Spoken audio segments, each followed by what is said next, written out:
নমস্কাৰ ফ্ৰেণ্ডছ, মই বৰ্তমান এতিয়া লংকাত উপস্থিত হৈ আছো। আজি লংকাত আহিছো অলপ বিশেষ কাম এটা লৈ।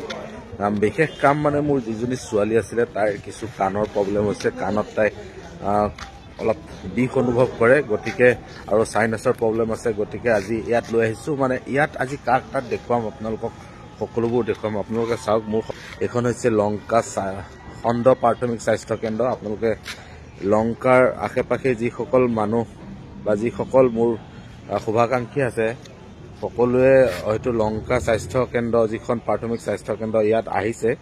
এয়া লংকা প্ৰাথমিক স্বাস্থ্য কেন্দ্ৰ, আৰু তাৰ অপজিট ছাইডত আপোনালোকক মই দেখুৱাম এইখন ফাৰ্মাচী।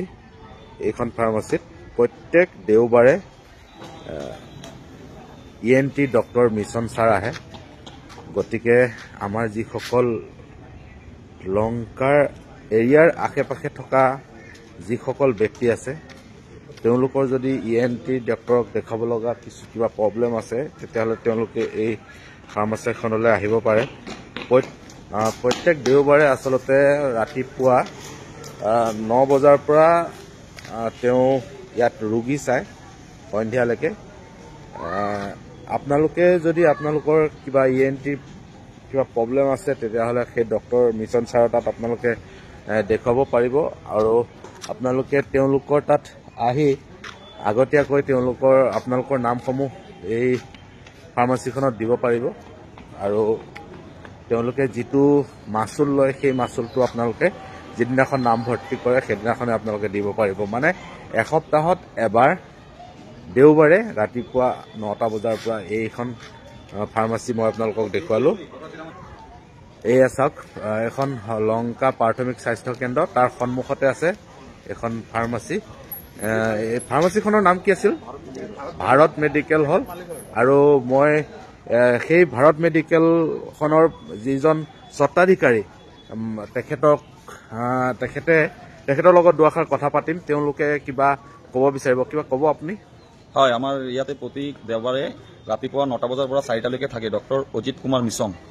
তেখেত ENT অংক হয়, SCI ষ্টেট কেঞ্চাৰ ইনষ্টিটিউটৰ এছিষ্টেণ্ট প্ৰফেচাৰ হয়। কিমান সময়ত আহিলে আমাৰ যিসকল শুভাকাংক্ষী বা দৰ্শক আছে তেওঁলোকে দেখুৱাব পাৰিব? ৰাতিপুৱা 9টা বজাৰ পৰা আবেলি 5টা বজালৈকে থাকে। ৰাতিপুৱা 9টা বজাৰ পৰা সন্ধিয়া 5টালৈকে। হয় হয়। আৰু যিসকল মানে ইয়াতে তেওঁলোকৰ আগতীয়াকে কিবা নাম ভৰ্তি কৰা ব্যৱস্থা কৰে? আগতীয়াকে মানডেৰ পৰা আমি নাম এন্ট্ৰি কৰো, মানডে টু স্যাটাৰডেলৈকে। আৰু যিবিলাক ঔষধ পাতি লাগে সকলো ইয়াত পোৱা যায়? এভৰিথিং পোৱা যাব, নহয় জানো? ঠিক আছে। আৰু এয়া আছিলে এখেতে আছিলে সেইখন ভাৰত মেডিকেল হলৰ স্বত্বাধিকাৰী। আৰু তেওঁৰ তাতে আচলতে তেখেতৰ নাম doctor Ajit Kumar mission sir ENT doctor হয়। তেওঁ এজন বিশেষ অভিজ্ঞতাপূৰ্ণ এজন ডক্টৰ। তেখেতৰ ওচৰত যদি আপোনালোকে দেখুৱাব বিচাৰে, নিশ্চয় এই লংকাৰ ভাৰত মেডিকেল ফাৰ্মাচীলৈ আহক আৰু আপোনালোকে তেওঁৰ ওচৰত নিজৰ যি অসুবিধা সেইসমূহ দেখুৱাই আপোনালোকে তেওঁলোকৰ পৰা নিৰাময় গ্ৰহণ কৰক। ধন্যবাদ। পুনৰ এটা নতুন ভিডিঅ'লৈ মই আপোনালোকক লগ পাম। জয় হিন্দ।